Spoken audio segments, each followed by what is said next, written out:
Tinanggal bigla yung panty ko. Mga sikretong dito mo lang mapapakinggan. Top Secrets. Top Secrets. Top Secret. Top Secrets.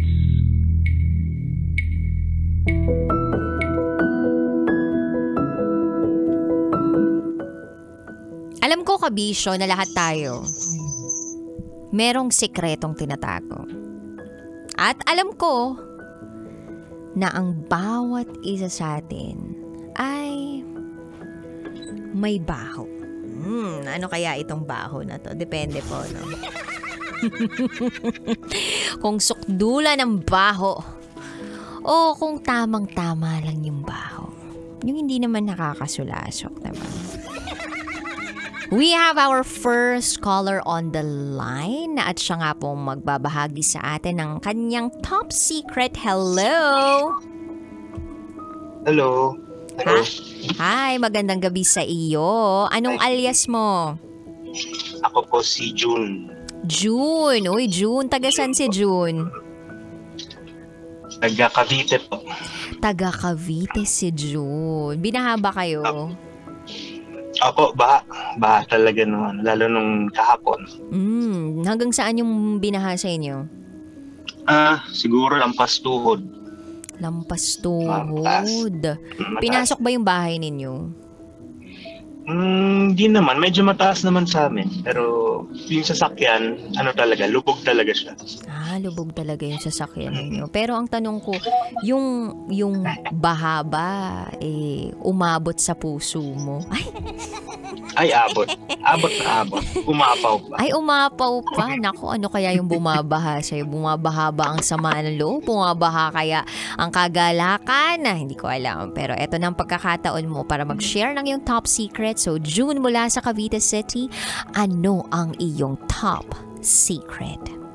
Ano talaga, DJ, ang secret ko is, married ako pero 5 years na kaming walang action na nangyayari.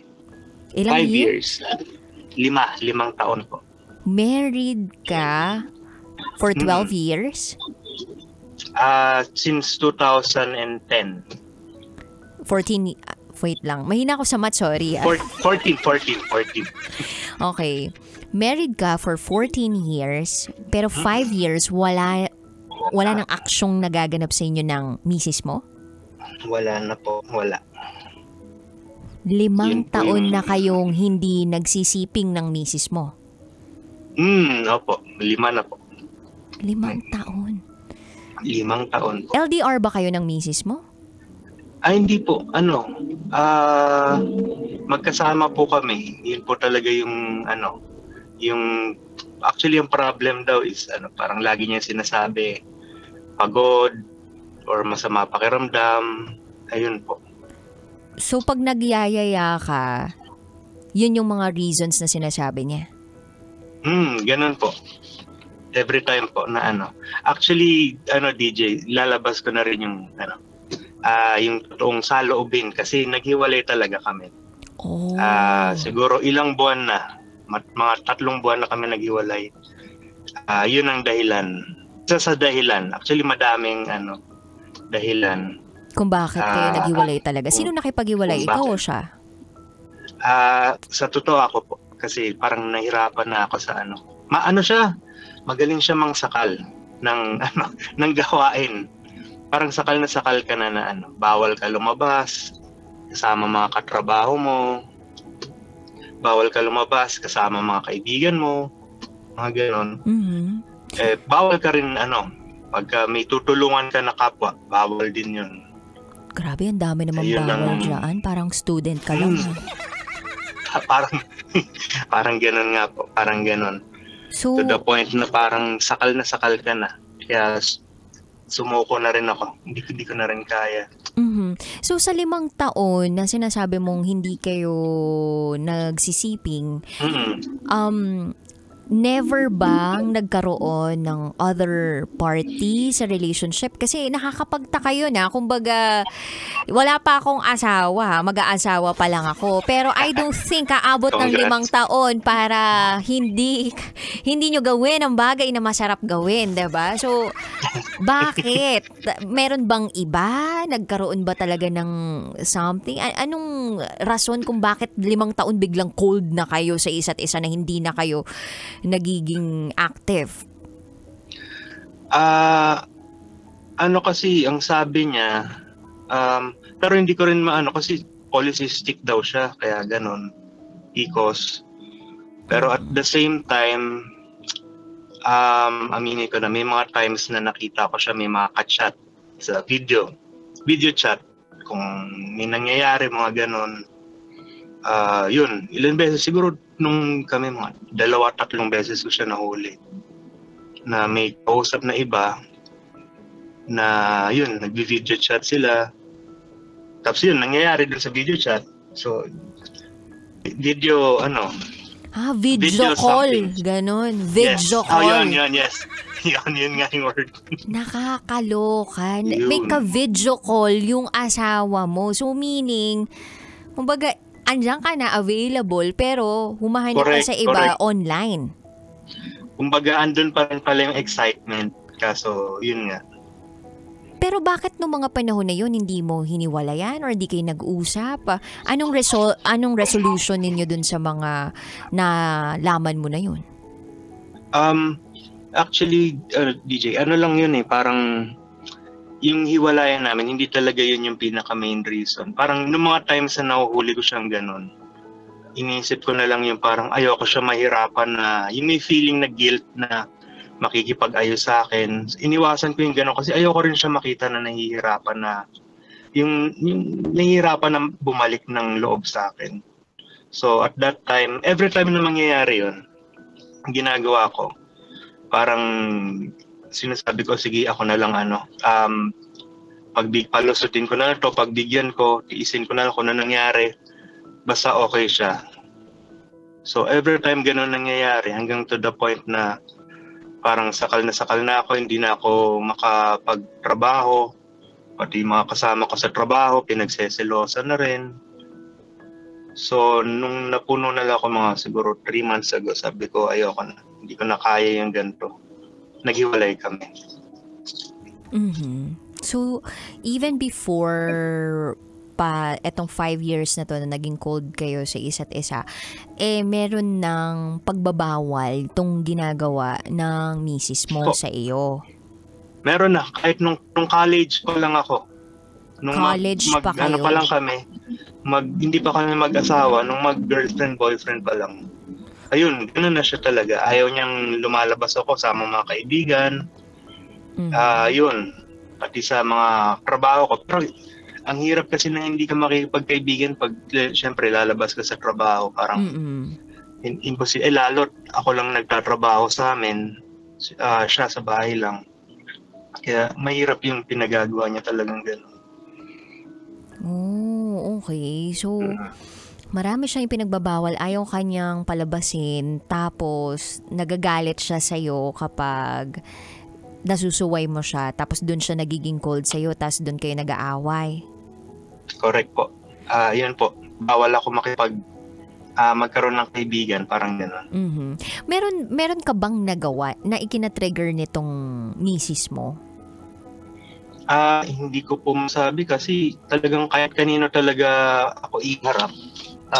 Talaga ako, talagang kakausapin ko, kakaibiganin ko, kahit sino yan. Hindi ako namimili ng tao na tutulungan o kakaibiganin. Ayun, so yung trigger, lang talaga siya from the start, selos sa attention. Kahit nung mag-girlfriend, boyfriend kami.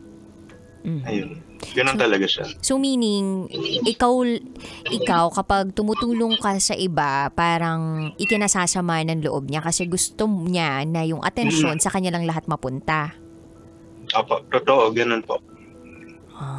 Okay. Pero ang tanong ko sa'yo, now na naghiwalay kayo, sabi mo 3 months na kayong hiwalay. Tapos, okay, 14 years na kayo together, 5 years na kayong hindi nagsisiping, tapos 3 months na kayong hiwalay. Ano yung gusto mo nang mangyari sa inyong dalawa? Sa ngayon po, nagpapalamig lang talaga ako ng kasi masakit yung mga ginawa nilang sa akin na Actually, silang mag-ina, sabihin ko na po yung totoo, silang mag-ina, madami silang mga paratang na sinabi sa akin na hindi ko talaga gusto. At hindi ako nagsalita talaga kasi sabi ko, ayokong masaktan. Ang totoo nga yan, DJ, naghiwalay kami. Ako yung umalis ng sarili kong bahay para hindi sila mailang na, yung alam mo yun, yung may feeling na, may awkward feeling na aalis sila sa bahay, makikita ako. Iniwasan ko silang mahirapan ng gano'n. Kaya umalis ako sa bahay talaga para makaalis sila. Sabi ko, pag makaalis kayo, sabihin nyo, doon ako, aalis. Ay, doon ako babalik.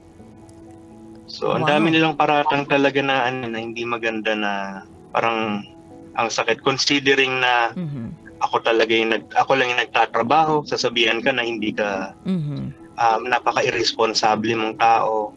Adik. Sinabihan ka na adik ka.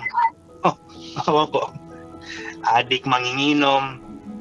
Baka naman kung hindi niya sinasabing baka may babae, baka may lalaki naman. Okay. Parang trap ka na hindi ka talaga pwede makipagkaibigan na Kasi ang daming sinasabing ganun. Ayun. Silang dalawa ng nanay niya ganun. Sumama na si nanay sa mag-asawa niyo. Sabi ko nga, pwede pa sanang maayos kung hindi sumali siya. Kaso nung sumali na, wala na. Lahat ng chance na makapag-reconcile, wala na. Hindi na maayos. Dahil marami ng masasakit na salita na binitawan. Marami ng masakit na salita na nagugulat ako kasi si ganito magkikwento sa akin, uy, sabi niya ganito ka. Sabi ni ganito, ganito ka. So, parang kumalat na rin talaga. So, ipinagkalat sa mga DJ, community mo. Okay. Pati sa opisina, kwento din niya, i-message niya yung mga boss ko sa opisina na gano'n nga daw ako. So, parang adik ka. Yun, adik, mga gano'n. Baka naghahanap ng lalaki. O yun. Nanlalaki ka. Nanlalaki ng bababae, either or. Tapos, yun. Sabi ko, saan pa ako haharap na na mundo? Kasi sira ka na sa bahay, sira ka na sa mga kaibigan mo, pati sa opisina mo sira ka. So, parang wala kang mapuntahan. Kaya malaking bagay ito talaga show na mailalabas ko yung nararamdaman mo talaga. Na-appreciate namin yung pagtawag mo dito sa programang ito. At kung sakali man na nakakapakinig yung mga taong nakaparinig ng storya ninyong mag-asawa mula sa kabilang panig, anong gusto mong sabihin doon sa mga taong nakarinig ng storya tungkol sa iyo na alam mo namang hindi totoo? Kilala nyo naman sino ako kasi matagal nyo na akong kakilala. Siguro naman hindi enough yung mga sinabi nun na papalitan yung pagkatao ko sa inyo kasi mas kilala nyo talaga ako eh. Sana lapitan nyo ako, sabihin nyo ganun kasi napaka-unbelievable yung story na binabato nila eh. Parang mahirap paniwalaan pero kung maniwala kayo problema nyo na yan, pero kung kakilala nyo talaga ako imposible yung paniwalaan yung ganun. So, ayan ang mensahe mo sa mga nakaparinig ng storya mo mula sa bibig ng mag-ina. Ayan, ng asawa mo at ng nanay niya. Masyadong masalimuot pag gano'n, no? Nakakarinig ka ng mga storya o sabi-sabi mula sa ibang tao na hindi mo ina-expect na biglang makakarating doon yung problema ninyong mag-asawa na dapat nire-resolve ninyong mag-asawa. So, ngayon, hindi na talaga kayo nagkakausap ng misis mo? Hindi na po, hindi na. Wala ka nang balak-balikan? Parang mahirap nang ayusin or kausapin na Siguro pag lumamig, malamig na talaga, lalo yung bibig nila. Pag tahimik na yun, pwede kami mag-usap. Pero sa ngayon, parang malabo pa. Ano bang minahal mo sa misis mo? Ano bang nagustuhan mo sa kanya? At bakit will you marry ka 14 years ago? Maganda ba? Sino ka mukhang artista? Actually, DJ, ano talaga? Syempre, medyo younger pa ako nun. So, parang na-inlove talaga ako sa itsura. Yun lang talaga, itsura lang talaga. Nagandahan ako. Nagandahan ka. Kaya ngayon, nare-realize ko na parang pag mag-aanap ka talaga ng kasama, hindi naman tama na na isa lang yung adjective na hinahanap mo. Siguro hanap ka yung masaya kausap, masaya kasama, maalaga, mabait, yung masipag, sasamahan ka sa lahat. Tsaka syempre maganda rin, nandun kasali din talaga yun. Pero hindi lang yung isang adjective lang. Ganun. So natuto ka na ba? Hindi, gusto mo pa rin, sabi mo nagpapalamig ka lang eh. Ang gusto naming malaman ngayon, kung may anak kayo. Wala po, hindi kami nagkaroon. Hindi kayo nagkaroon ng anak. Hindi kami nagkaroon. Isa rin ba yan sa mga naging issue ninyo? Hindi naman. Sa akin, hindi talaga naging issue. Kasi ang sabi ko, kaya may anak o wala, hindi naman magbabago yung pagmamahal ko sa iyo. Yun ang linyahan ng mga masarap magmahal. Pero sa palagay mo, ano yung magandang mangyari o parang dapat gawin ng misis mo para magkaayos kayo? Siguro tumahimik na lang muna ng tigil na yung mga pagkalat ng mga kung ano-anong storya. Kasi sa totoo, minsan nami-miss ko rin talaga siya minsan. Kasi syempre matagal din yung pinagsamahan namin.